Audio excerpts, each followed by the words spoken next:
Bonsoir à tous. Heureuse de vous retrouver ce soir dans cette nouvelle édition de votre émission Le Monde Inconnu.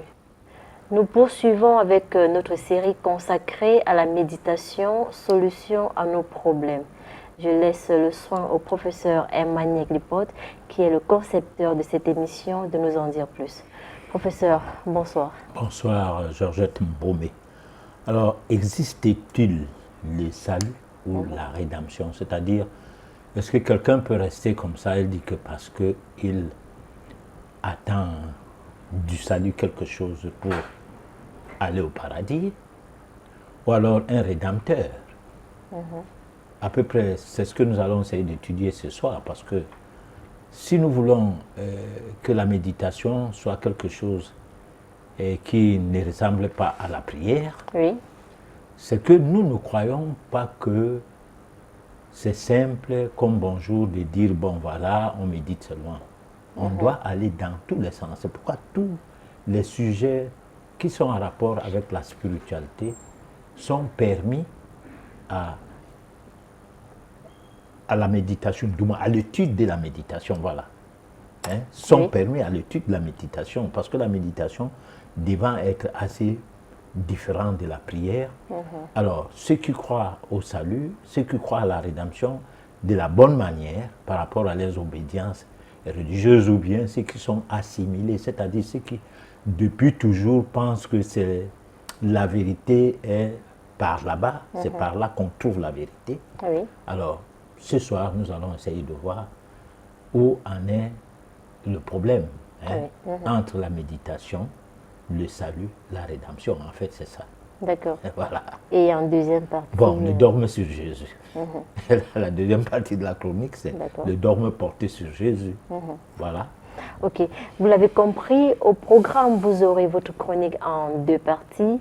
La réflexion, la possibilité de nous envoyer les messages via les numéros qui s'affichent au bas de votre petit écran. Tout de suite, la première partie de la chronique.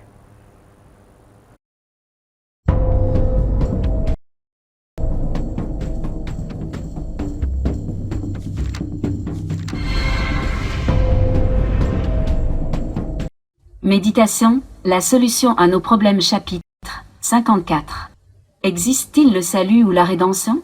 Nous voilà une fois de plus sur la plateforme servant de base pour la construction de l'instrument clé de la spiritualité, la méditation. Au cours de cette édition, du point de vue mystique, abordons le mystère de la croyance à la rédemption, d'une part, et d'autre part, le salut, pour voir métaphysiquement ce que tout cela signifie. À cause de ces deux mots, le salut et la rédemption, beaucoup de salive et d'encre ont coulé et ne cessent de couler d'ailleurs. Utilisés dans le milieu religieux, en l'occurrence, dans le christianisme, chez les protestants, outre le christianisme évangélique et les catholiques surtout, il ressort que la rédemption soit phénoménale. Le salut par contre est une notion dite spirituelle qui a une signification tout autre, délivrance et libération. Le croyant à travers un tel dogme se dit que posséder le salut, c'est être délivré et ou se libérer de ses péchés, et aussi sortir de la condamnation éternelle, outre l'enfer. Il pense que cela lui permet de bénéficier d'une relation avec Dieu, ainsi que l'accès au paradis. En outre, la rédemption est issue d'un dogme global qui veut dire le plein accomplissement d'un sacrifice lié au rachat des vivants. Religieusement, il s'agit du sacrifice de Jésus-Christ par sa mise à mort sur la croix. On l'allusionne de sauveur, et que par lui, il y a eu une rémission des péchés de toute personne. Un dogme dangereux qui empêche à ce que nul n'ait point le droit de raisonner sur le sens énigmatique de sa propre vie, face à l'ambiguïté du mot « rédemption ». Un réel danger de déroute contre la volonté de tous ceux qui sont en quête de lumière, chercheurs de voies initiatiques, et surtout ceux qui sont à la recherche de l'identité initiatique de leur moi intérieur. La rédemption ou le salut, un concept cruel et malhonnête, voire antichristique, destiné consciemment ou non à mettre l'humanité en péril. Un dogme à cause duquel on n'a pas droit à une réelle explication du mot « péché ». Il est justement question d'un emballement, d'un flou et d'une friponnerie spirituelle. Le mystère de la rédemption qui doit donner un espoir de vie éternelle ne saurait provenir de quiconque, sinon de soi-même. Chaque personne a à son sein une force rédemptrice. Il suffit qu'elle puisse y croire, et qu'elle soit restée dans la logique de chercher par tous les voies et moyens ce qu'il faut pour déloger cette force divine en soi pour la mettre au grand jour. Il ne s'agit pas de la foi qui sauve, mais de savoir que l'autorédemption passe par le pouvoir de la volonté. C'est-à-dire, vivre conséquemment en toute souveraineté dans le décryptage de ses origines, à savoir, d'où vient-on? Ce qui permettra également de savoir pourquoi on est là, et qu'en fin de compte, savoir où ira-t-on après sa transition, la mort. Ne dit-on pas que la foi permet de sauver la morale, et que, grâce à la morale on parvient à sauver la justice en soi? Mais si la morale n'est qu'un ensemble de règles de bonne conduite et mœurs qui doivent être appliquées en société, celle-ci métaphysiquement rentre dans la logique de la philosophie qui s'occupe des principes du discernement sur le bien et le mal, sans laquelle il serait difficile de parvenir au discernement qui passe par les voies initiatiques. Résultat, le bien fondé de l'existence de chaque personne est collé à la prise de conscience de sa mission. C'est ce qui fait souvent dire « à chacun sa croix ». Retenant que la terre est en quelque sorte faite des vieilles âmes. C'est dans cette catégorie de personnes que sortent nos maîtres, guides, présumés sauveurs et autres. Cependant, leur attribut de maître et autres ne fait pas d'elles nos sauveurs, car elles ont aussi leur croix à porter pour leur propre vie, et ne sauraient porter nos croix à notre place. Leur force de rédemption consiste de nous aider à éclairer nos pas sur le sentier de la spiritualité, et rien de plus. C'est pourquoi, notre foi aveugle seule ne suffit pas, et il ne nous sert à rien de croire que l'un de ces maîtres soit le Messie qui puisse nous garantir le salut. Professeur Herman Yeglipot, existe-t-il le salut ou la rédemption? C'est des choses qu'on a fabriquées pour que la religiosité, sous le label des mouvements, des obédiences qui parlaient de Dieu, qui a inventé un certain Dieu, puisse avoir un sens. Oui. Parce que si on ne faisait pas comme ça n'allait donner de sens à rien. Imaginez un instant qu'on disait seulement Dieu, Dieu, sans toutefois, comment dire ça,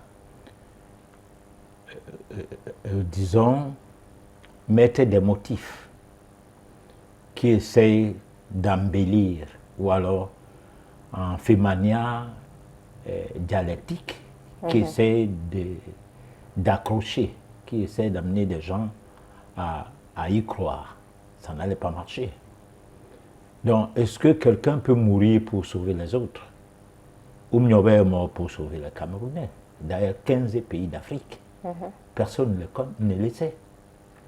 Jésus est mort pour sauver l'humanité contre l'impérialisme. Oui. Mais parce que l'impérialisme a existé, existait, c'est l'impérialisme qui le tue. C'est l'impérialisme qui après prend corps et invente un nouveau Jésus, après avoir interdit l'utilisation du nom de Jésus, parce que en l'an 64, Néron Ier interdit le christianisme à Rome. Et Rome était colonisateur du Moyen-Orient, où Jésus naît. Alors donc, le vrai message de Jésus n'a pas porté. Ce qui a été porteur, c'est ce que, après avoir officialisé le christianisme, avec Constantin Ier et tout, les conciles ont commencé, qui ont fabriqué un autre Jésus, qui est devenu le Rédempteur. Alors que l'aspect messianique de Jésus ne consistait pas à ce qu'on l'adore, consistait à ce qu'on prenne pour exemple l'imitation de Jésus, donc pour exemple à écouter son enseignement et à faire prospérer son enseignement. Par exemple, quand on lit l'évangile de la paix de Jésus écrit par Jean, qui n'existe pas dans la Bible, on a tout un cours de diététique, pas de nutritionnisme ou de nutrition ou quoi. Tout un cours de diététique. On comprend ce que Jésus appelait Satan et on comprend ce qu'il appelait le Père Céleste. Et on sait bien qu'il enseignait aussi la mer, la terre. mais tu ne le verras jamais dans la Bible. Oui. Alors, ce qui prouve que la rédemption, c'est une histoire d'obédience. Ce n'est pas une histoire, parce que là, vraiment, tu me permets, je vais droit au but. Allez-y, N'en déplaise professeur. à ceux qui nous suivent, qu'on aurait dû les caresser pour qu'ils suivent toute l'émission, qu'ils ne décrochent pas. Parce que souvent, quand on commence fort, d'aucuns disent, ah, qu'est-ce que j'écoute là, je vais dormir. Voilà. Mais, professeur Emmanuel Lipote, nous sommes dans le monde inconnu. Nous parlons tout le temps de la méditation. Alors, quel rapprochement faites-vous avec le thème de ce soir? Alors, prenons une personne qui aime notre programme Oui.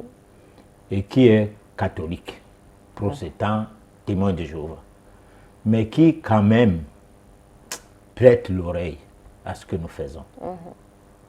Alors, nous parlons de la méditation. Ces personnes-là vont continuer à prier un Rédempteur, vont continuer à attendre le salut. Alors, la part de la méditation sera quoi dedans? Rien. Parce que la méditation, c'est un instrument qui permet de trouver de quoi se porter sur le chemin de la spiritualité. Pourquoi? Parce que en se spiritualisant, qu'on atteint à son état intérieur, qu'on parvient à se diviniser.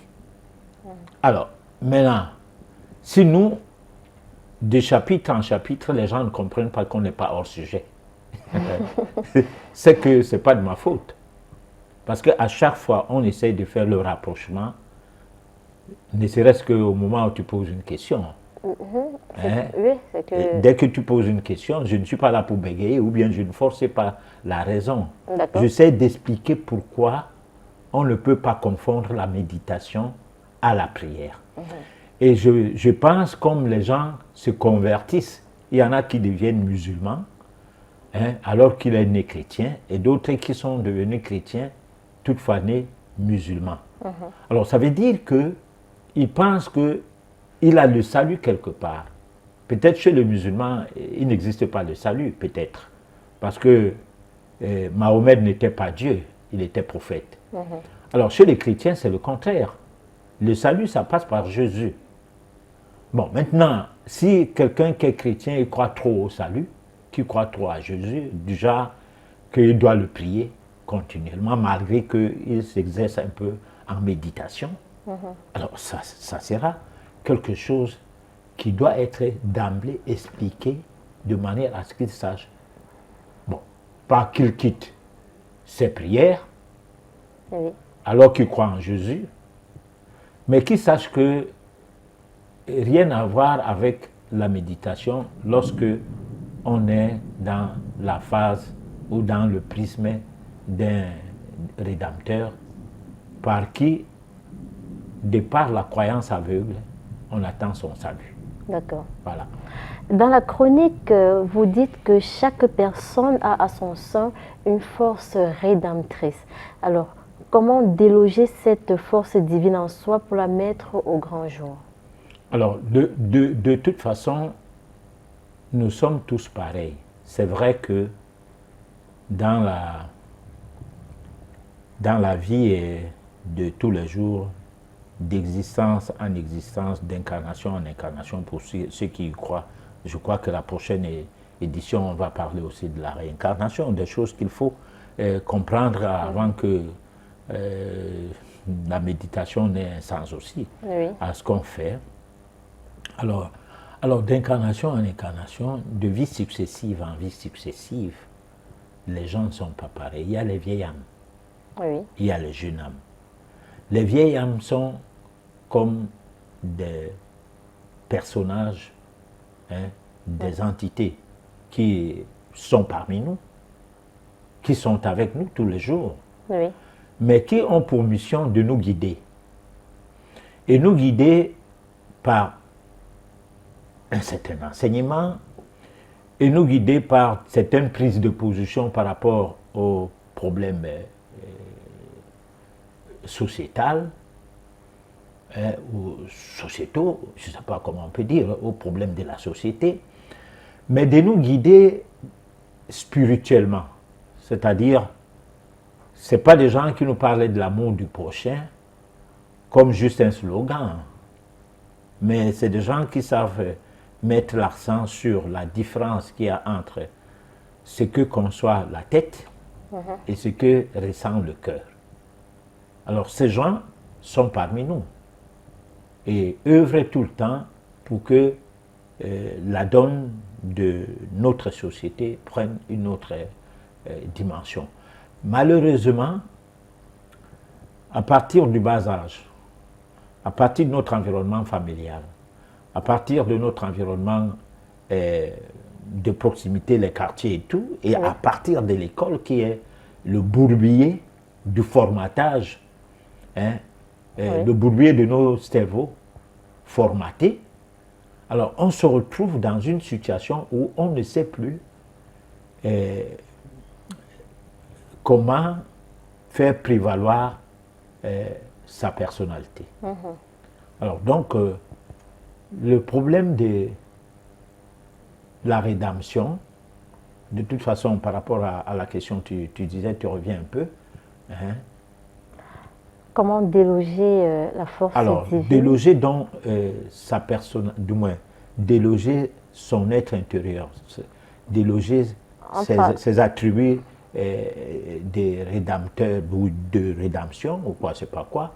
C'est-à-dire permettre à ce que l'essence rédemptrice qui sommeille en nous prenne corps, du moins, aille jusqu'à avoir le dessus sur notre manière de penser, notre manière de vivre actuelle, nécessite donc une initiation.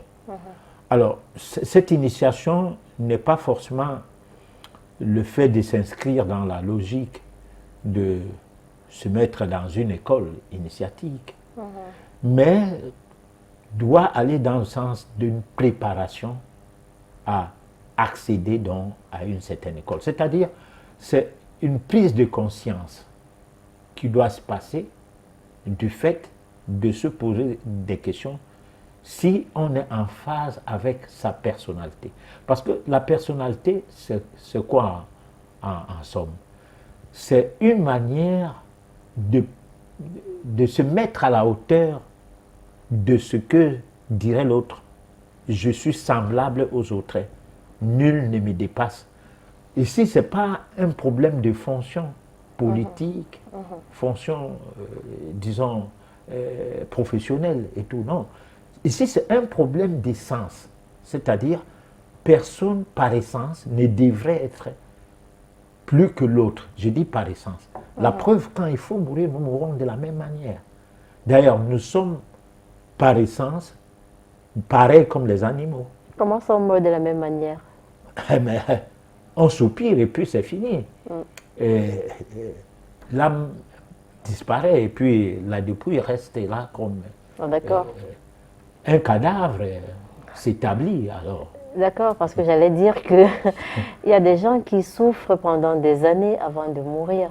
Mais il y a des gens, on les trouve voilà, ils ont des dettes dans le sanctuaire ils ont de dettes à payer. La souffrance est synonyme de quelque chose qui est en rapport avec une dette. Et cette dette peut passer donc par la maladie, peut passer par le fait d'être ruiné. Vous n'avez plus de moyens matériels que vous aviez avant, vous vendez toutes vos voitures, vous avez tout perdu, vos enfants, vos différentes épouses, parce que souvent, officiellement, on peut avoir une femme, mais officieusement, on a des femmes. Alors, mais toute personne est décédée, par contre, mais personne n'est avec toi. Alors, cette souffrance-là, c'est karmique. Voilà. Patriarche, comment reconnaître un bon guide, un maître spirituel? Bon, alors, moi, je ne sais pas. Vous devez savoir. Oui, je ne sais pas comment dire que tel est un bon guide. C'est lorsque on est prêt qu'on rencontre son maître. Et chacun a son maître. C'est comme quand on est prêt, on rencontre son père et sa mère, par le biais de la naissance. Mais ton père et ta mère ne peuvent ne pas être tes guides. Hein? C'est-à-dire, les deux ne représentent rien dans ta vie que celui-là même ou ceux-là même qui t'ont porté, t'ont aidé à ce que tu deviennes majeur et que tu commences à les tutoyer. Et à vouloir même les taper dessus. Alors donc, parce que tu n'es pas un enfant pour cette famille, pour ces parents-là. C'est la même chose que nous avons des guides, mais qui ne sont pas nos guides. Pourquoi? Parce que nous ne sommes pas les disciples à ces personnes-là. Hein? Quelqu'un peut s'y fidéliser à quelqu'un d'autre, parce qu'avant, les disciples étaient partout, dans une société où l'école était du genre initiatique, c'est-à-dire l'école avait un sens éducatif. Parce que l'école d'aujourd'hui n'est pas éducative, c'est l'école de formatage des cerveaux, c'est l'école de contrôle des intelligences des uns et des autres, l'école de l'arrogance. Les gens viennent dire, je suis professeur, toi tu vaux quoi? Hein? Ils s'engueulent sur les plateaux de la télé. Hein? Donc c'est une école de, comment je peux dire ça? Une école qui diminue l'homme dans sa valeur intrinsèque, qui l'empêche à ce que sa personnalité intrinsèque ne puisse prendre d'ampleur pour être utile à sa collectivité. Ces gens-là ne se font prévaloir que pour eux-mêmes. Bon, alors cette école n'existait pas avant. Parce que l'école, là, n'est pas éducationnelle. Voilà.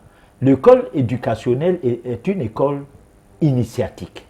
C'est-à-dire, ta maman t'apprend un certain nombre de choses pendant les 7 premières années. Tu apprends beaucoup de ta maman, surtout une maman attentionnée qui n'est pas alcoolique, qui ne s'intéresse pas à sa profession, directrice de je ne sais quoi, les enfants ne servent à rien, c'est les bonnes qui doivent s'en occuper et tout, mais une maman vraie. Alors c'est elle qui initie l'enfant au b.a.-ba de la vie.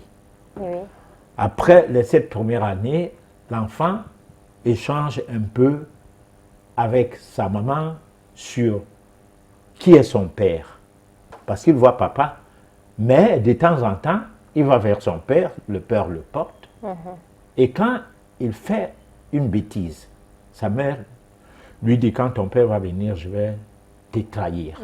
Et comme ça, il commence à sentir que son père a aussi un rôle à jouer dans sa vie. Alors, de 14 ans à 21 ans, le père prend le relais. L'enfant écoute de moins en moins sa maman, même quand c'est une fille. Alors, à partir de là, c'est toujours une éducation. C'est toujours des aspects éducationnels qui n'existent pas à l'école. Parce que l'école, on fabrique des cerveaux pour atteindre des objectifs mercantiles. Bon, maintenant, lorsque tu as 21 ans, tu échanges autrement avec ton père. À 30 quelque chose d'années, 21, 28, lorsque tu entres dans 30 ans, ton père t'amène dans le milieu. C'était comme ça avant. Et tu apprends des métiers. Hein? Et tu es en phase avec ton environnement de manière, disons, subtile. C'est-à-dire, tu sais ce qui est de pour et ce qui est de contre dans ce que tu fais, dans les actes que tu poses. Alors, l'encadrement fait donc qu'à 42 ans, tu sièges dans le grand milieu et puis tu partages des connaissances avec des gens. Bon, alors l'école moderne, c'est une école qui fabrique, qui stéréotype des cerveaux et qui fabrique des gens qui sont portés à pouvoir promouvoir l'environnement économique. Donc, l'homme devient l'outil d'un système et non l'inverse. Ça, le système n'est pas l'outil de l'homme. Alors, donc, ça fait donc que la personnalité de l'être humain est diminuée. Là, on va trouver des gens pour avoir du boulot et se mettre dans l'homosexualité. Des avocats défendent les causes perdues parce que Parfois, on est dans des causes en disant les libertés, laissez les gens faire ce qu'ils veulent. Oui. Bon, c'est-à-dire tout est sens dessus, sens dessous, parce que le côté moral, même moral, la petite chose qu'on peut rencontrer chez un être humain qui, soi-disant, a fait l'enseignement supérieur et qui a eu des diplômes, serait le côté moral. Si l'instruction civique était bien élaborée, on ne serait pas au niveau universitaire sans le B à bas de la morale. Mais même la morale n'existe pas jusqu'aux théologiens. Oui. Hein?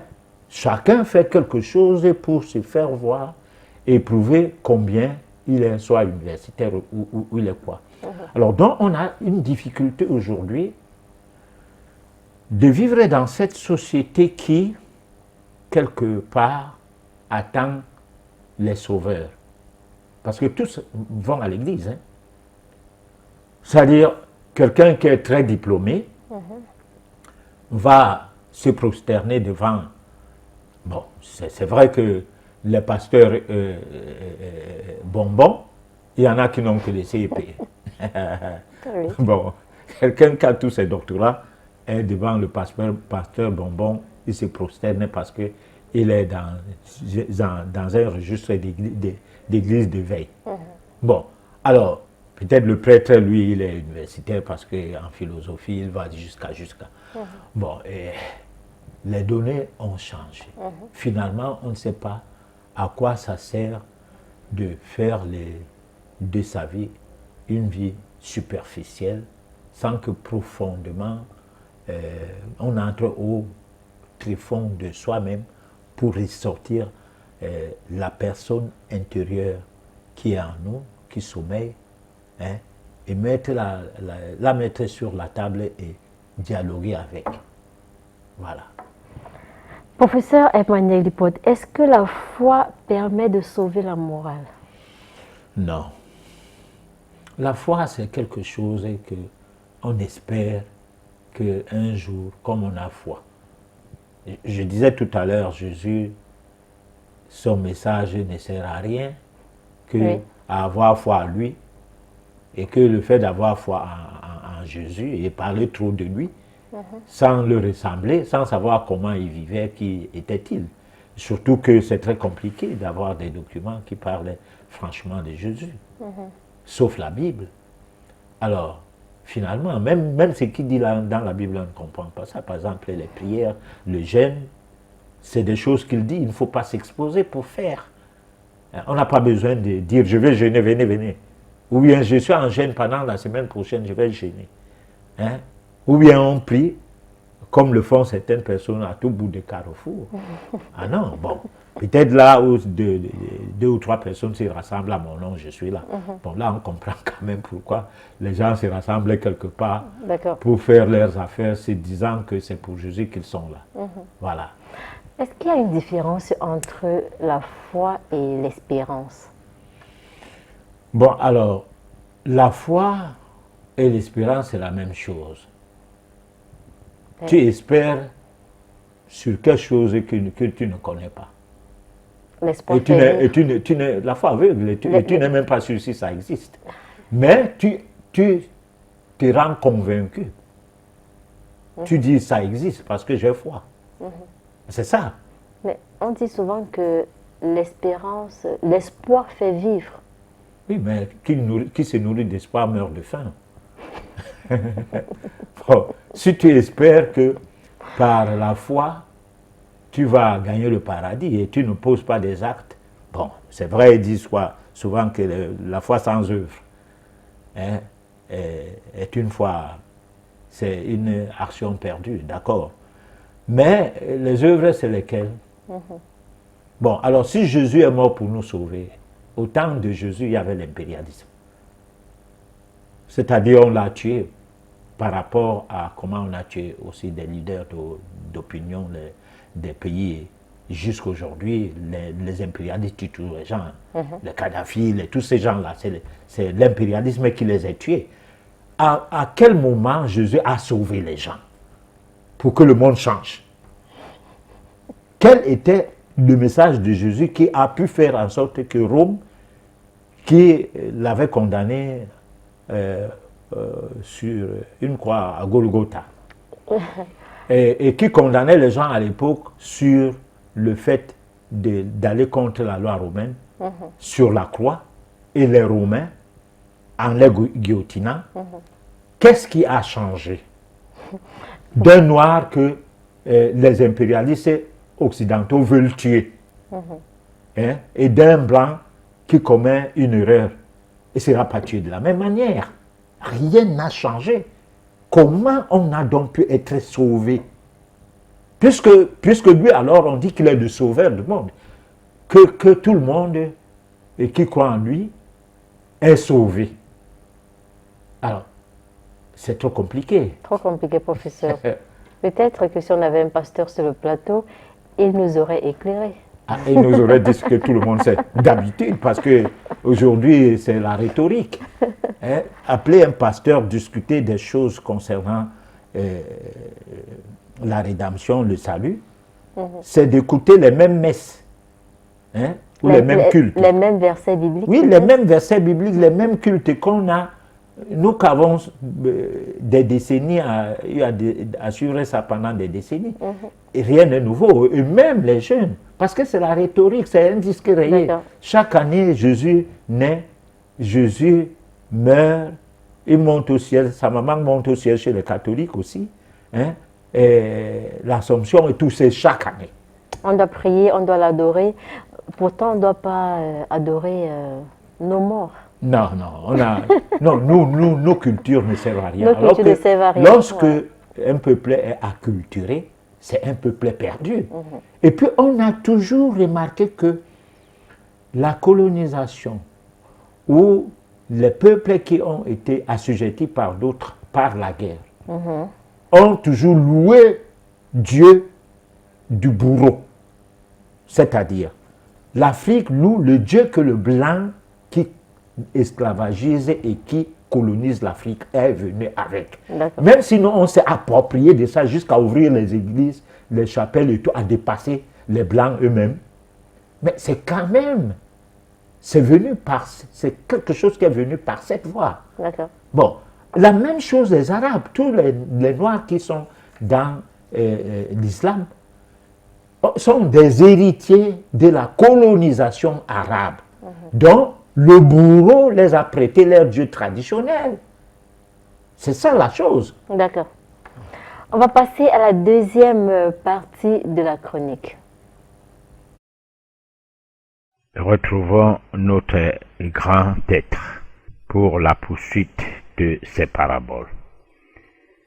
Il me conduisit tout d'abord dans une ville où se trouvait une grande cathédrale et dit avec un sourire empreint de quelque compassion: sache que dans cette cité vivent ceux qui s'appellent eux-mêmes mes ministres.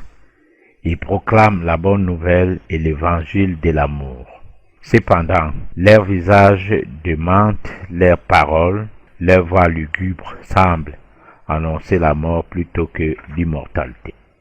Puis l'être lumineux me conduisit dans une église. Un vieillard y exhortait ses auditeurs avec véhémence à croire à l'Immaculée Conception et autres dogmes.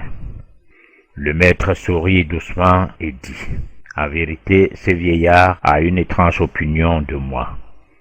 Il emploie son éloquence et sa force à enseigner des idées sans importance. Il pense à tort que je serais courrouceux si mes fidèles me pouvaient supporter avoir été conçus comme tous les autres hommes nés d'une femme. Ô mon fils, combien les hommes sont étrangement inconséquents. Ils m'ont identifié avec le Dieu d'amour et m'adorent, mais des lèvres seulement. Or, l'amour ne se soucie pas de la façon dont j'ai été conçu. Hélas, si je regarde dans leur cœur, je les vois secrètement contents d'avoir trouvé non seulement un prétexte à dissension, mais, croient-ils, un chemin facile pour leur salut. En vérité, il est plus aisé d'accepter une doctrine difficile à comprendre que d'aimer ses ennemis et de faire du bien à ceux qui vous haïssent. J'ai enseigné que la condition essentielle pour le salut est d'aimer Dieu et son prochain comme soi-même. Les dogmes sont une offense à l'intelligence de l'homme, et ce n'est jamais moi qui les ai établis. Loin de créer l'unité, ils entravent l'essor du cœur et de l'esprit et donnent des prétextes à division.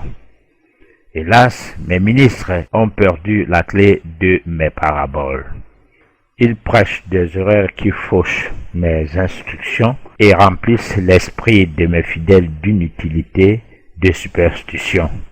Cela diminue la valeur de mon enseignement, car j'entends appliquer à tous et non à moi seulement beaucoup de mes paroles. On a créé le dogme qui fait de moi le Fils unique de Dieu en méconnaissant le sens mystique de mon affirmation. Vous êtes tous fils de Dieu, enfants de Dieu, le grand esprit resplendissant, la lumière du monde en qui nous avons la vie, le mouvement et l'être. À tous ceux qui m'aiment et pourtant troublés par le sens de mon enseignement, je dirai: pour que chacun puisse comprendre la vérité sous la forme qui convient le mieux à son esprit et à sa sensibilité, je l'ai exprimé sous différents aspects. À certains moments, je parle selon les vues du dualisme, à d'autres selon les idées monistes, l'une et l'autre n'étant pas opposées lorsqu'elles sont bien comprises. Les théologiens et les scribes, les hommes aimant le pouvoir, altèrent les textes et interprètent mes enseignements selon la lettre et non selon l'esprit. Ils donnent à la poésie et aux métaphores un sens littéraire dont le résultat est incohérence, absurdité et création de dogmes. Écoute encore cette parabole. Un médecin parut une fois dans une léproserie. Il avait en main une fiole qui contenait la panacée universelle. Il dit au lépreux: écoutez bien mes paroles. Celui qui désire guérir doit suivre mes instructions et les garder dans son esprit. Il leur donna alors les instructions quant au traitement à suivre. Ensuite, il tendit la fiole à l'un d'eux, ajoutant: prends-en la responsabilité. Fais en sorte que chacun de tes camarades absorbe la dose prescrite. Puis il disparut. Aussitôt après son départ, les malades commencèrent à discuter entre eux, non seulement sur son identité, mais aussi sur la manière dont il était venu et reparti. Leur argumentation était si serrée et si oublièrent toutes les paroles prononcées par le médecin. Ces instructions s'effacèrent définitivement de leur mémoire. Quoique le précieux flacon fût encore entre leurs mains, aucun d'eux ne se rappela comment en employer le contenu, si bien qu'il leur fut aussi inutile qu'un trésor enfui au fond de la mer. Ainsi finit ma parabole. Celui qui la comprend et la met en pratique m'est très cher. Professeur Emmanuel Lipotre, le dogme, c'est quoi exactement?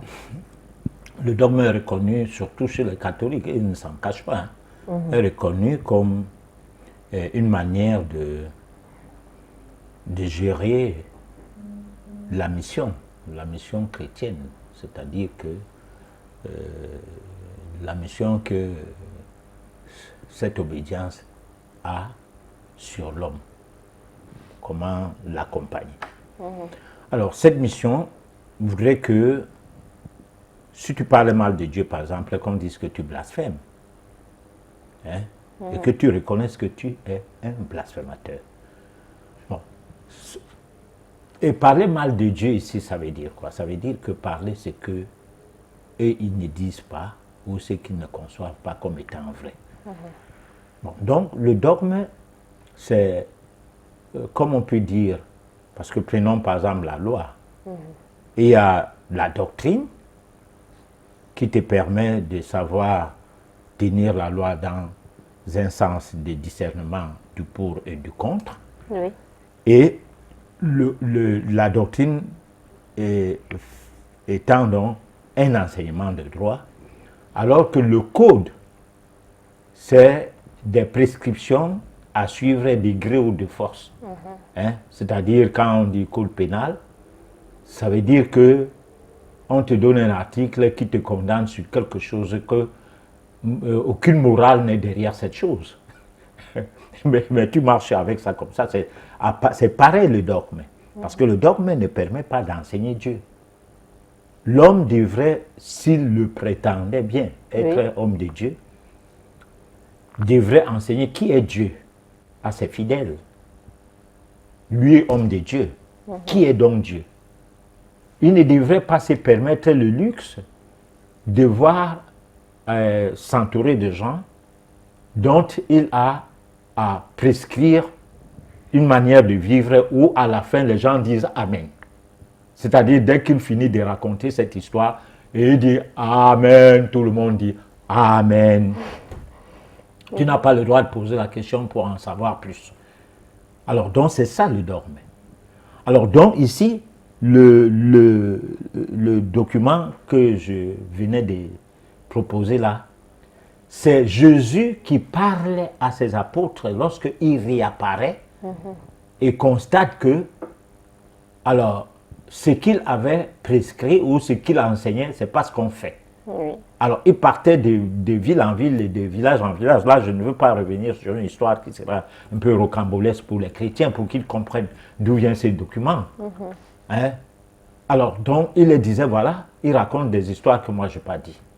Et c'est pourquoi, à la fin, là, la parabole porte sur le médecin qui donne des médicaments, hein, un flacon de produit pour les lépreux et répare. Au lieu qu'on se mette dans la prescription, chacun boit et sort de cet enclos, perdent leur temps à se poser des questions, comment ils sont dans cet enclos, malades et tout, isolés et tout, les gens ne les visitent pas comme ce médecin a pu le faire. Et ils perdent le temps sur la nature de la chose sans toutefois tenir compte sur des prescriptions reçues et même le miracle qui se cache derrière le flacon. Donc c'est comme ça nous perdons notre temps à écouter des discours et tout, et nous restons superficiels. Alors, le salut, ce n'est donc pas une histoire de foi aveugle, c'est une histoire pratique. Est-ce que tu pratiques l'amour du prochain? Est-ce que tu crois même en toi? Parce que aimer quelqu'un d'autre est comme soi-même. Déjà que tu n'aimes pas toi-même, tu bois les bières, tu manges n'importe quoi, tu n'as aucune hygiène de vie. Et tout ce qui est dans le cadre d'hygiène de vie est saboté par toi. Tu racontes ça, tout ce qui peut être enseigné, qui soit propre, qui soit nécessaire pour que ta vie change. Hein? C'est ta vie, ce n'est pas la vie de quelqu'un. D'ailleurs, les gens n'aiment pas eux-mêmes. Hein? Ils boivent des médicaments sans étudier les composants de produits, alors que la notice est précise en disant ne prenez jamais ces produits si vous ne connaissez pas qu'est-ce que vous prenez comme ça, ou bien si vous êtes sensible ou hypersensible aux composants du produit ou à l'élément actif. Rien. Personne n'aime lui-même. Comment? Et à l'église, tout le monde est là, machin et tout. Hein? C'est une manière de pavaner, de faire des choses comme pour ignorer que, mais attends, on a une essence divine en nous et que nous avons des obligations et des devoirs à l'égard de cette essence divine. C'est ça le problème. Bon, donc il faut qu'on tire les oreilles des gens sans que ça soit une manière de donner des leçons ou une arrogance. Non, c'est une manière révoltante de constater que on est dans un environnement où on ne prend pas soin de soi. Et ceci avec tout le monde. Parce que quand on dit médicament, même le corps médical.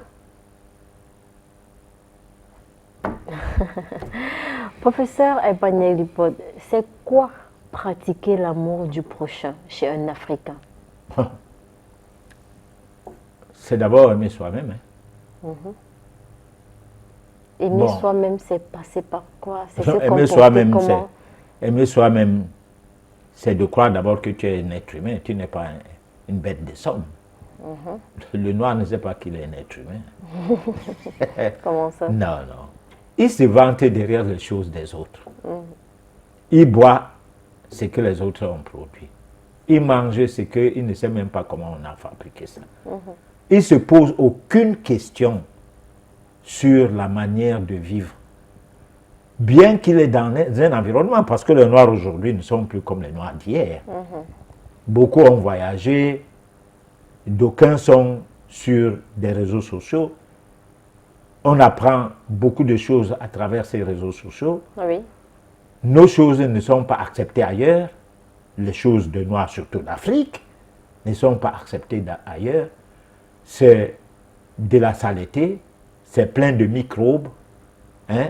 Nos traditions sont tombées dans les oubliettes et de manière obligatoire, hein, d'abord dans un premier temps, et aujourd'hui nous-mêmes on s'obstine, on s'offusque de vouloir faire mieux, à vouloir faire plus sur ce qui est bien pour les autres que de faire ça sur ce qui est bien pour nous.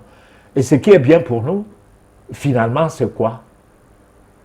C'est de savoir mettre en exergue tout ce qui est de traditionnel, culturellement, parce que c'est derrière le côté culturel d'une communauté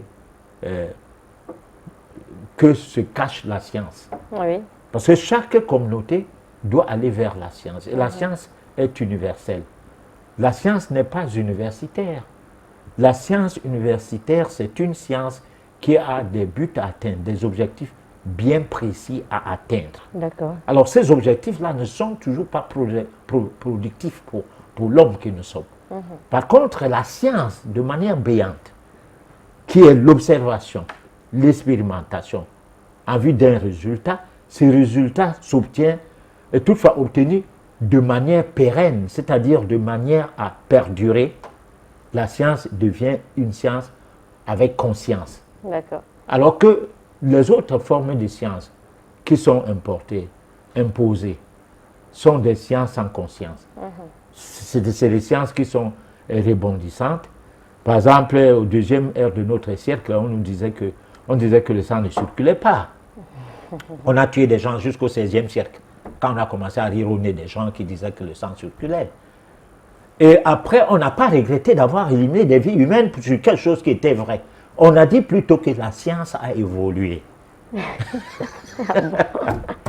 D'accord. On va passer à la réflexion.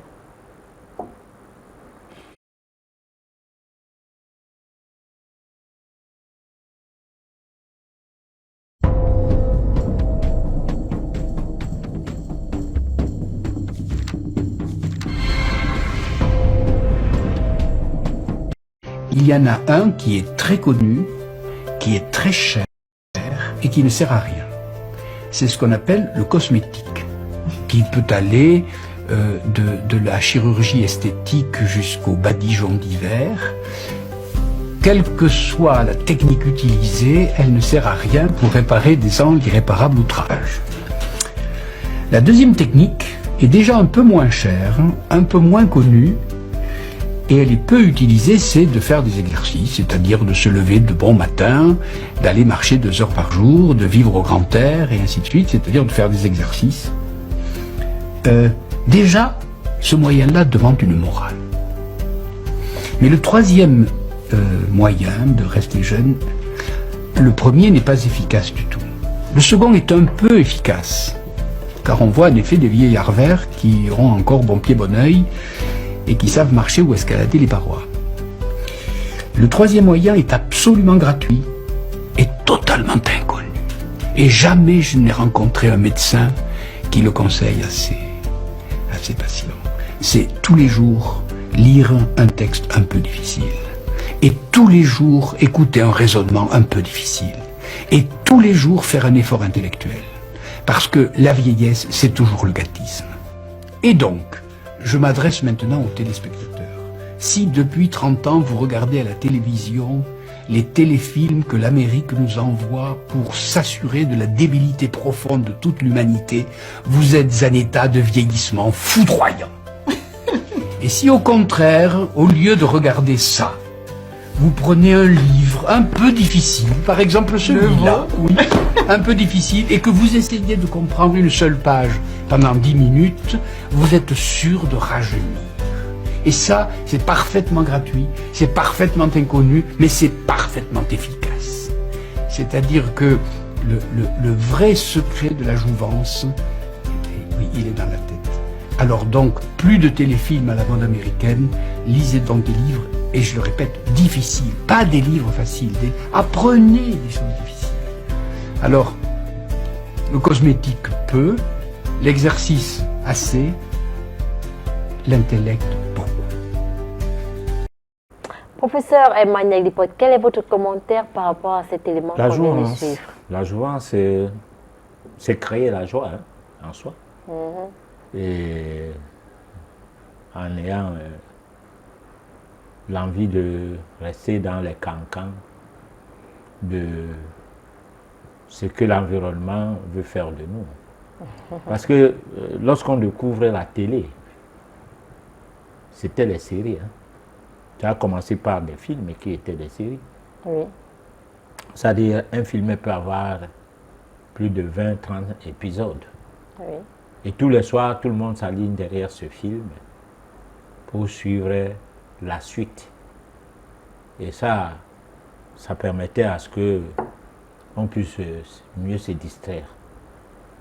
Et ça pouvait aussi noyer nos soucis. Oui.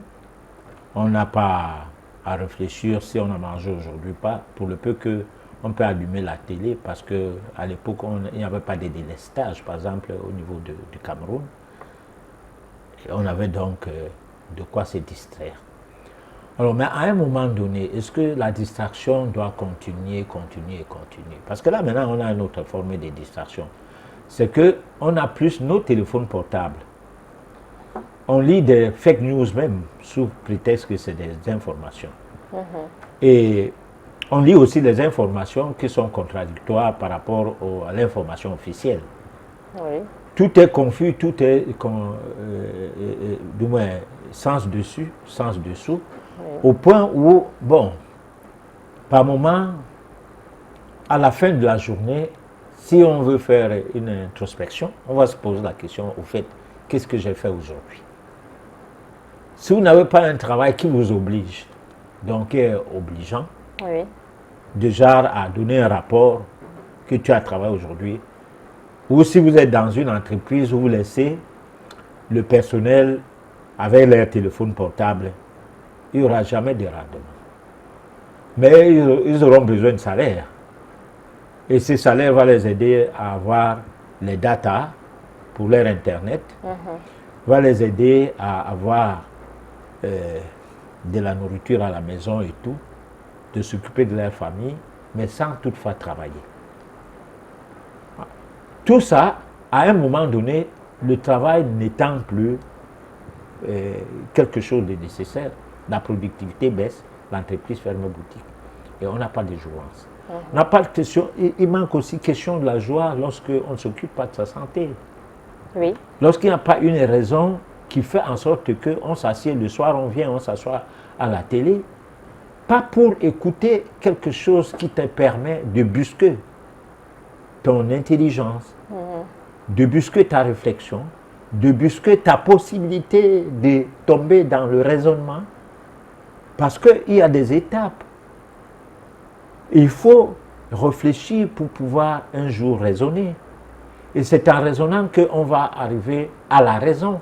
Oui. Et la raison permet de savoir même la raison d'être, c'est-à-dire pourquoi tu existes. Bon, alors tout cela, ça ne marche pas avec des gens depuis toujours. Je ne peux pas dire de nos jours, depuis toujours. Alors, donc, on ne sait pas pourquoi on est là. On ne sait pas d'où venons-nous, pourquoi sommes-nous là. Où allons-nous, où nous retrouverions le moment venu, lorsque nous ne serons pas de cette vie-ci, de cette existence, voilà. La vie doit devoir continuer, pourtant, la vie ne meurt pas. nous mourrons. Mais comment? Nous abandonnons nos corps physiques Oui. au profit de la poursuite de notre poursuite vers d'autres horizons.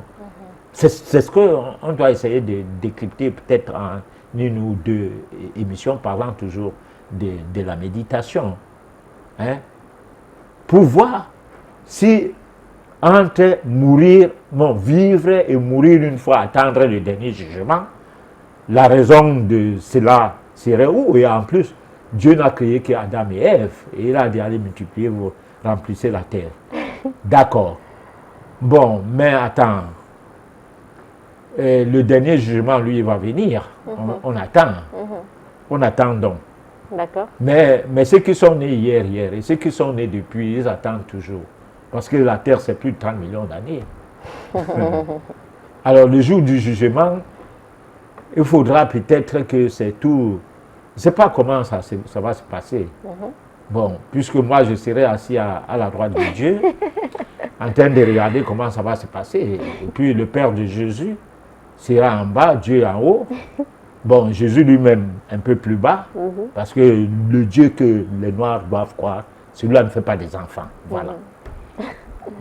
Chers téléspectateurs, c'est votre moment, c'est le SOS téléspectateur.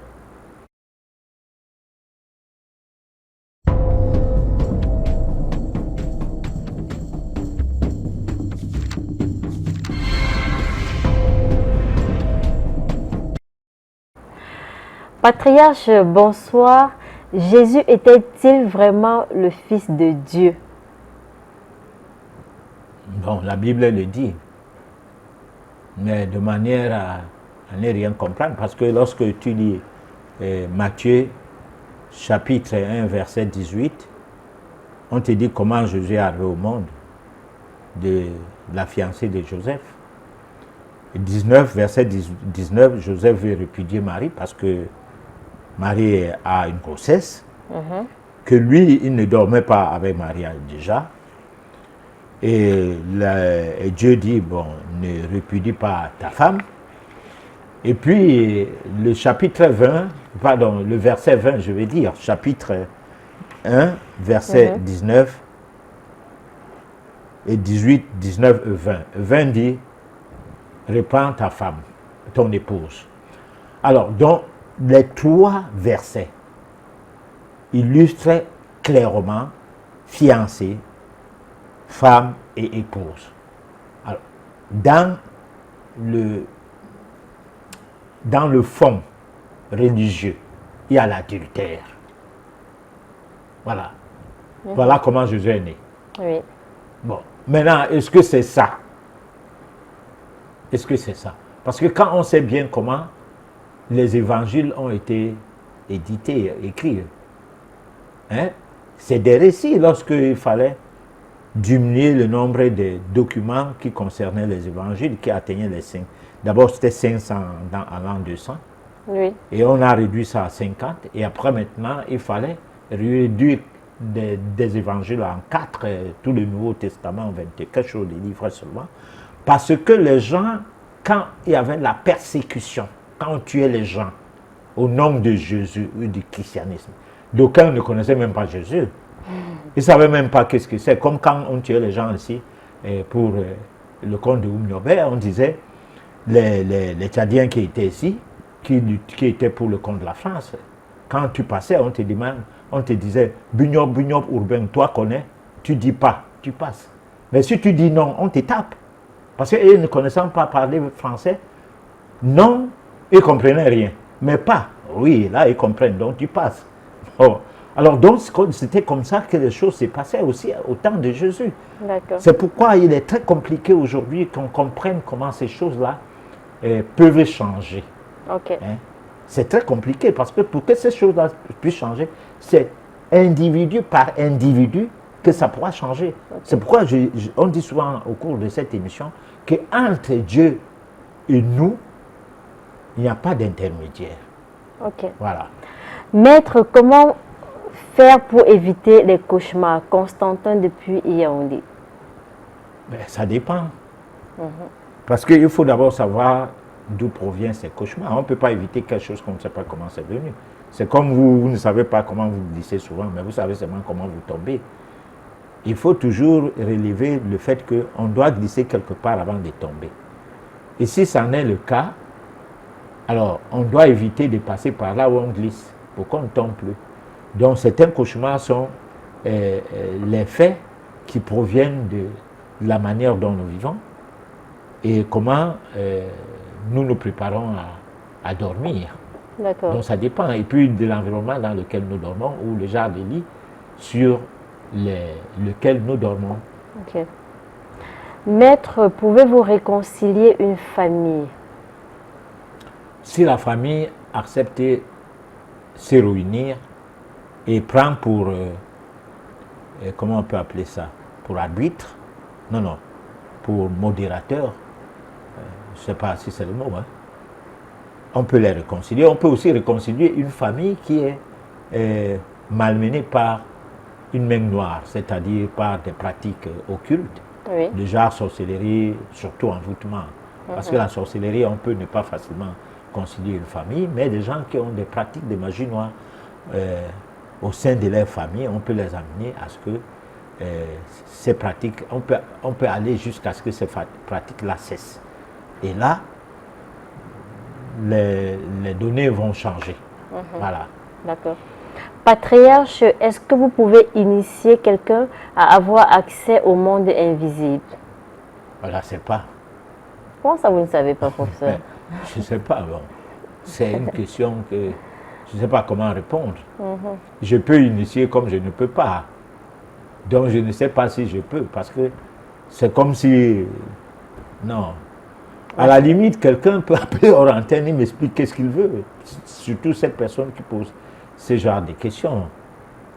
Bon, là, je vais voir si je suis à la hauteur de ces attentes. Voilà. Patriarche, selon vous, les louanges et les prières sont-ils utiles? Les louanges, on dit souvent chanter, c'est prier 2 fois. Bon, on a vu au Shinachi qui pleurait le coup de bâton de son mari dans les milieux religieux, nous laisser de très jolies chansons mélodieuses sans que personne ne se rende compte que l'inspiration lui venait de la bastonnade que lui infligeait son mari pasteur. Bon, c'est comme pour dire que souvent la souffrance fait faire de bonnes choses. Quand un musicien est jeune, qui n'a pas encore son gombo, c'est-à-dire suffisamment d'argent, ses œuvres sont limpides et même porteuses de conseils et d'enseignements. Mais dès qu'il a un peu, il chante les femmes. Bon, sauf les musiciens qui ont eu des déceptions parce que peut-être trop laids physiquement, ou bien qui étaient emportés par le fait de vouloir des femmes qui ne les aimaient pas. Toute leur vie, ils ne font que chanter l'amour est monté descendu. Bon, alors on a toute catégorie de personnes qui, à un moment donné, et pour que ces personnes-là créent une nouvelle chanson, et à un moment donné, il faut 3, 4, 5 ans, quand il y a une autre déception. Bon, donc ça dépend. D'accord. Patriarche, combien de vies pouvons-nous avoir? Plusieurs vies jusqu'à habiter le corps de la gloire. Voilà, et là c'est le corps de la résurrection.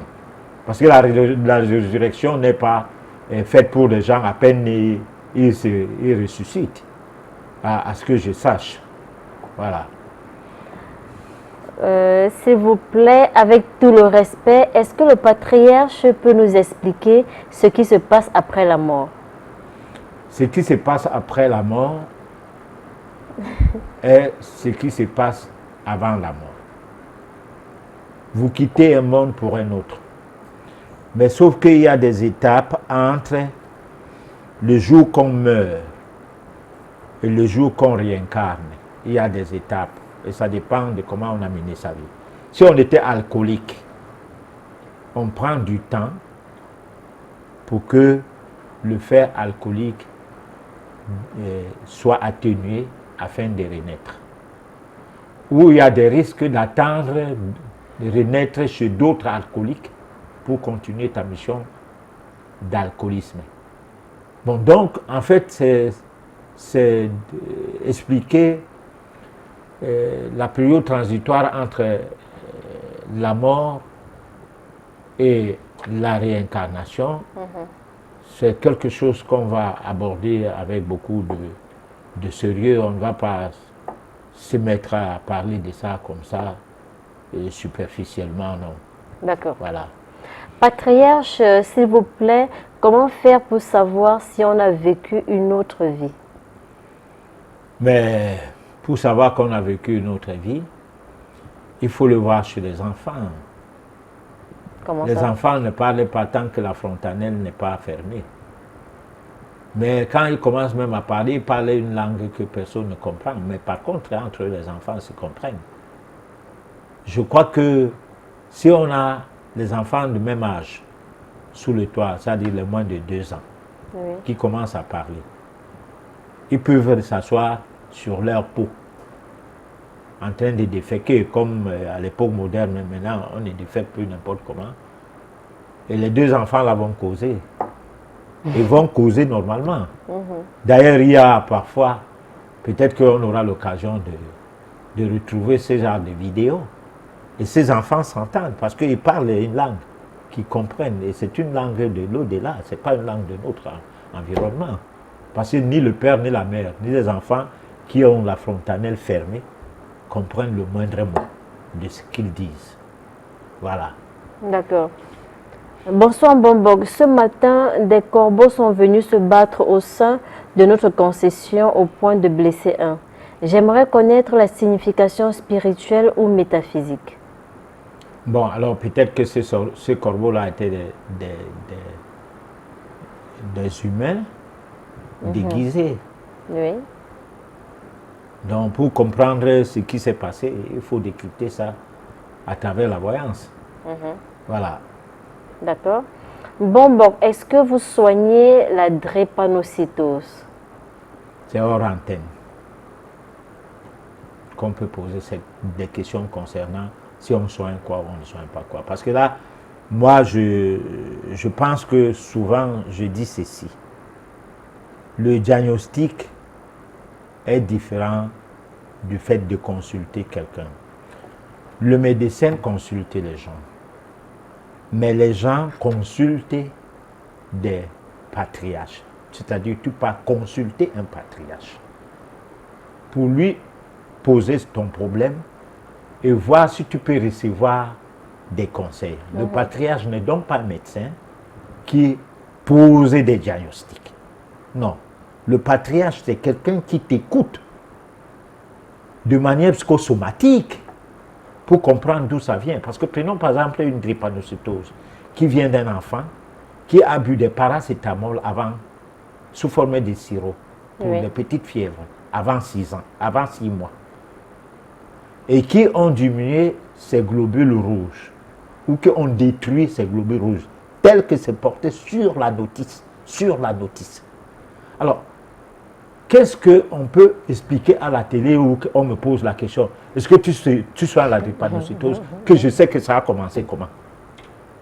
Donc, quelqu'un consulte, on discute, et puis on voit la cause première de la maladie ou du problème. Parce qu'en fait, la maladie, il en existe une seule, mais les différents dysfonctionnements, c'est ça que, médicalement parlant, rentre dans le cadre des diagnostics. Voilà. Si par exemple, on a foutu tes globules blancs en l'air, tu tombes dans les infections. Si on a provoqué, à cause des médicaments, l'inflammation, c'est-à-dire le trop plein de globules blancs, tu tombes dans l'inflammation. Et tout ça, c'est l'entretien, le fait de lire le dossier médical qui permet de savoir tout ça. Ce n'est pas une histoire des praticiens, on téléphone, j'ai la drépanocytose. Ah oui, oui, tu prends telle chose et telle chose, tu mélanges, et tu sais, tu vas voir, ça va aller. Ah mais non, moi, je n'ai pas appris à tomber dans la sensation. D'accord. Parce que je ne suis pas Dieu. Je dois savoir de quoi il est question pour savoir quel conseil apporter, quoi. à fait. l'individu qui est dans les difficultés. Voilà. Selon vous, la religion est pure imagination et donc affaire paradis et enfer n'existe pas? Bon, moi, je ne sais personne qui est allé quelque part, bon, ou bien comme on attend le dernier jugement qui viendra, on ne sait pas quand.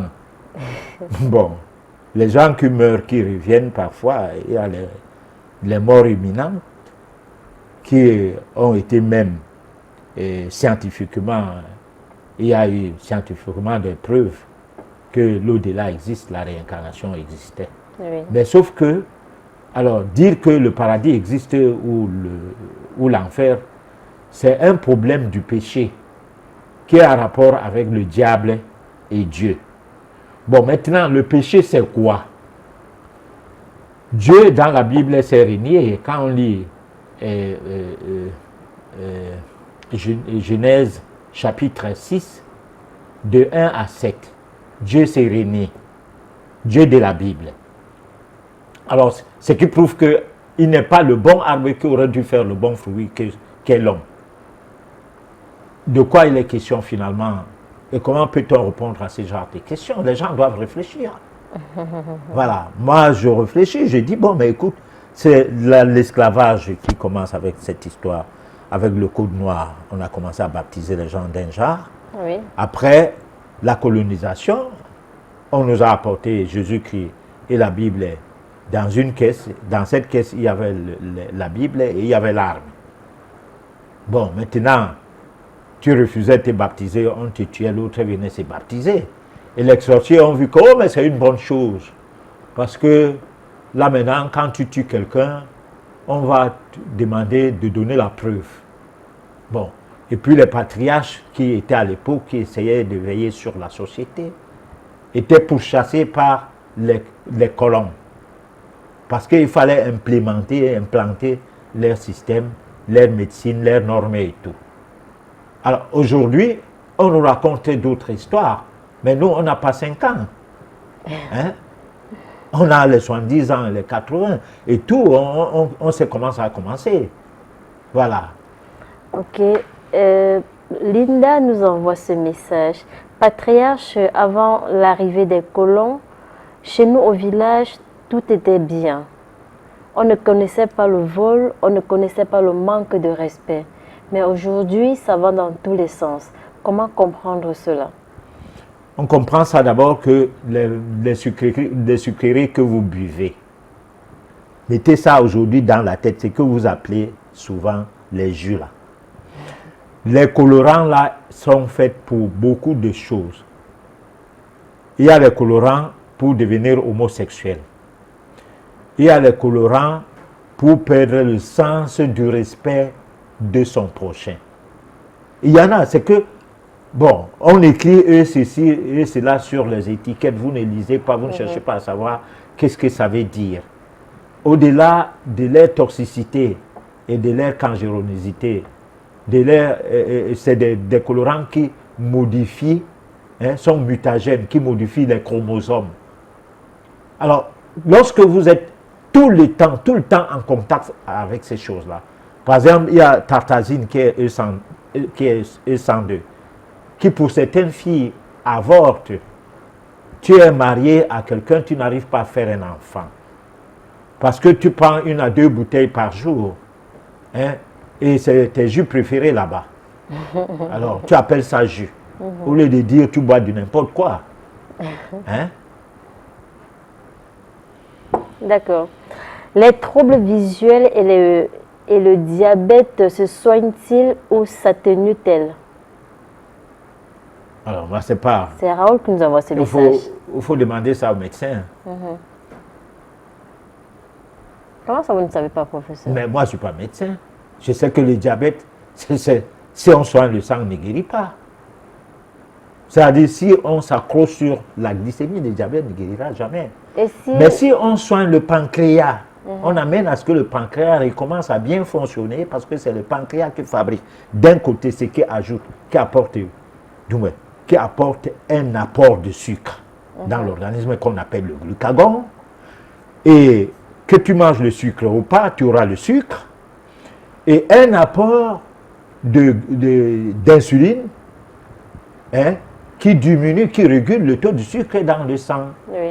Alors, maintenant, si on abandonne la piste du pancréas, on va dans la piste de la glycémie par rapport à l'attaque du sang. C'est-à-dire, on attaque le sang comme si la glycémie, comme c'est le sucre au niveau du sang, il faut purifier le sang. Les mêmes produits qui entrent dans le corps pour purifier le sang intoxiquent le pancréas et fait à ce que davantage le pancréas s'atrophie. Alors, c'est donc un traitement sans lendemain. C'est pourquoi le diabétique qui suit ce genre de traitement ne guérit jamais. Parce qu'il faut appeler le chien par son nom. On ne peut pas prendre une piste qui est tordue et qui n'aboutit à rien et vouloir trouver des solutions. D'accord. Jésus est-il descendant de la race noire?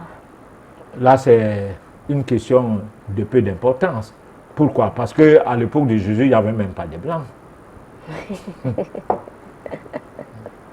Quand on dit l'Afrique est le berceau de l'humanité, ça veut dire que l'Asie, les premiers habitants de l'Asie même n'étaient pas des blancs. Encore que jusqu'en Europe, il y avait des noirs. D'accord. J'ai souvent l'impression que notre maître spirituel se contredit. J'ai cru entendre que les malformations des nouveau-nés est une émanation de Dieu. C'est encore lui qui voudrait apporter une explication scientifique à cela. Par exemple, il dit ce que nous consommons est à l'origine des malformations ou est alors la colération avec Dieu. Bon, écoutez, sa question est très importante. Je suis assis là, je parlais de la métaphysique, la mère des sciences. Et je dis qu'il y a une science au-dessus de toutes les sciences. Et que les sciences universitaires, c'est le miettement de la science. Sciences juridiques, sciences économiques, sciences médicales, tout ça, ça c'est le miettement de la science. Alors comment on peut dire qu'on fait en métaphysique et lorsqu'on parle biologie, les gens s'étonnent. Ou lorsqu'on parle physiologie, les gens s'étonnent. Peut-être qu'on va mal parler, on ne va pas parler biologie ou physiologie de la même manière que l'universitaire, parce que la façon dont l'universitaire sera formé en biologie ne permettra pas qu'il sache qu'est-ce que c'est que nos gardiens invisibles. Parce que les gardiens invisibles en métaphysique, dans le corps humain, c'est les glandes endocrines. Tu ne le sauras jamais lorsque tu es à l'université. Oui. Jamais, jamais. Bon. C'est vrai, certains médecins ont dû apporter des réponses à cette question en écrivant des livres. Mais ce n'étaient pas des livres écrits dans le cadre universitaire, c'était des livres écrits dans le cadre métaphysique. D'accord. Bon, donc, que les gens ne s'étonnent pas, je ne me contredis pas. Il y a des choses que j'attribue sur la malformation concernant le fait de nos tares. Et des malformations qui sont concernées sur le subtil, la manière dont nous sommes nés, par rapport à nos familles, par rapport à ce que nous avons à payer comme karma. Voilà. D'accord. Bonsoir à vous, je m'appelle Hassan D. Je voulais demander s'il est possible d'avoir la connaissance sur sa vie antérieure, si oui, comment? Un peu compliqué, mais lorsqu'on fait l'étude de vie métaphysique, on aborde le côté karmique un tout petit peu. Ce n'est pas évident, ce n'est pas très, très sûr. Parce que moi, je ne suis pas là pour flasher les gens. Ce n'est pas très sûr, mais c'est quand même un pan de choses qui arrive souvent à ce qu'on sache exactement quelles sont les dettes karmiques qu'on a. D'accord. Voilà. Patriarche, vous installez déjà une doute dans ma croyance religieuse. Je ne le fais pas exprès. Moi, je veux que... Il a fini? Oui. Mais moi, je veux qu'il sache méditer. Bon, parce que quand on va savoir méditer, c'est le début de l'initiation. Je n'ai pas de problème contre une religion non plus. Parce que les religions, je l'ai toujours dit, c'est le B à bas de la morale. Comment on appelle ça? La maternelle du monde métaphysique. Il faut y être. Alors, lorsqu'on n'est pas capable d'y être, c'est très grave. C'est qu'on est encore dans le ventre de sa mère. D'accord. Voilà. Grand prof, je voulais savoir comment prendre contact avec la nature ou bien il existe une initiation pour. Il existe une initiation pour tout. C'est ce que j'ai dit tout à l'heure, que c'est la maman qui initiait d'abord les gens. Et c'est la maman qui t'apprend à prendre contact avec la nature, sauf les mamans modernes, hein, les mamans bobo, où l'enfant n'a pas le droit de s'asseoir à même les sols. L'enfant n'a pas le droit de manger la terre. L'enfant ne doit pas aller dans la boue. L'enfant ne doit pas se baigner sous la pluie. C'est-à-dire, quand il pleut dehors, on dit tu vas attraper froid. Hein, viens si vite, on commence à gronder. Et là, on stigmatise la psychologie de l'enfant qui a peur de la nature d'une manière bête dès son jeune âge. Oui. Alors, là, c'est bête. Patriarche, je m'appelle Linda. S'il vous plaît, j'aimerais que vous nous parliez un peu des couches de nuit. C'est une question qu'on avait abordée déjà. Oui. Il faut aller sur YouTube, vous allez voir les problèmes de couches de nuit, sur nos émissions, qui ont été vraiment illustrés et menés de bout à bout pour expliquer tout ce qui concernait les couches de nuit à la limite de nos possibilités, parce que souvent c'est des situations qui ne sont pas vraies. Parfois on a des couches de nuit par le biais de la peur, on a des couches de nuit par rapport à comment on a passé la soirée, on a les couches de nuit parce qu'on ne digère pas bien, on a aussi les couches de nuit parce qu'il y a un mauvais voisin ou un mauvais voisinage. On a les couches de nuit pluridimensionnellement, donc moi je pense que c'est mieux d'appeler hors antenne et discuter avec la personne qui pense qu'on peut lui parler des couches de nuit, expliquer l'angle où la personne se trouve avec ses couches de nuit, hein, quelle est sa façon, comment ça se passe avec cette personne, les couches de nuit en question. Voilà. D'accord. Comment vous rencontrez pour exposer en présentiel mes problèmes? En appelant hors antenne à ces numéros, on pourra voir. Voilà. Okay. Patriarche, j'ai un problème de masturbation. Je n'arrive pas à me contrôler. Bon, moi je pense que le moment où vous n'allez plus bagarrer contre vos masturbations, vous allez pouvoir vous contrôler. Du fait que vous dites d'un côté que ce n'est pas bon de vous masturber, de l'autre côté, vous n'arrivez pas à vous contrôler, il y a un problème. Soit lâchez prise, soit laissez-vous aller, oubliez des idées préconçues qui sont tout autour de la masturbation. Patriarche, je prépare un voyage pour l'étranger. Est-ce que vous pouvez m'aider à obtenir le visa par votre puissance? C'est Cynthia qui nous envoie ce message. Alors, c'est pas si j'ai une puissance. Hein. Si j'avais une puissance, c'est que je guéris tous les gens qui viennent me voir. C'est vrai, et que je leur donne toute la satisfaction de tout ce qu'ils attendent de moi. Donc, parce que j'ai vraiment envie.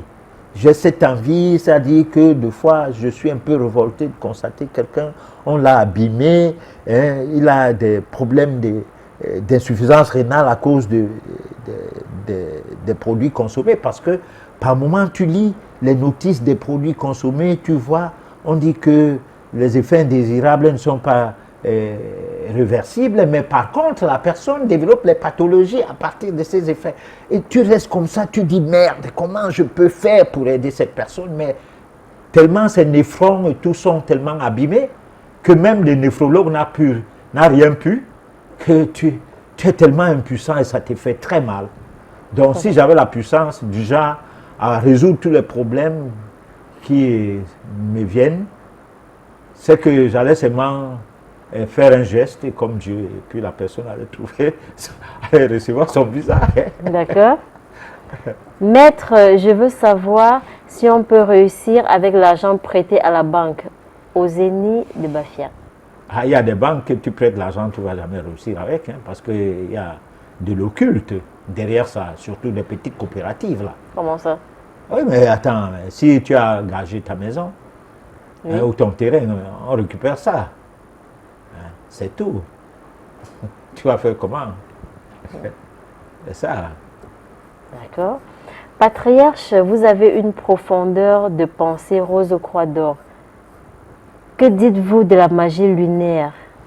Bon, alors moi, j'ai flirté avec la Rose Croix d'Or, mais je n'ai jamais été de la Rose Croix d'Or. C'est-à-dire, j'ai lu les documents, j'avais des amis qui faisaient la Rose Croix d'Or, j'ai assisté à les conférences et tout, mais je n'ai jamais pu m'adhérer à ces mouvements. Bon, je ne dis pas les raisons, parce que ce n'est pas ça la cause, du moins, la réponse à donner à votre question. Bon, mais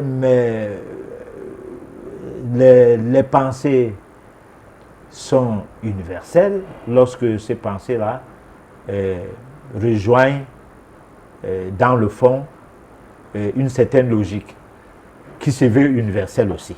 Voilà, là, quelqu'un qui fait la Rose Croix d'Or, la Rose Croix Marcendel, la Rose Croix Morque et tout, il y a des choses qui se croisent, même la Bible.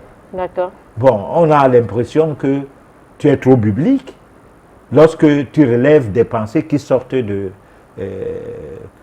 proverbes, Oui. hein, qui sont les mêmes pensées qu'on trouve dans la foi Baha'i et dans d'autres mouvements. Hein. Et tu as l'impression que c'est seulement la Bible que tu es en train de lire. Donc moi je pense que lorsque la logique se veut universelle, on a l'impression qu'on a été dans tous ces mouvements, même quand on n'a pas, quand on n'y a pas été. Voilà. Patriarche, que pensez-vous du pacte du sang? Bon, alors moi je n'ai aucune pensée à des choses qui ne me servent à rien, parce que je ne sais pas, même les sacrifices, quand il faut les faire, il faut qu'il y ait une bonne raison. Si par exemple quelqu'un, après la voyance, il faut lui faire une délivrance. Oui. Bon, on n'a pas besoin de tuer les coqs et les poules et tout. Pourquoi?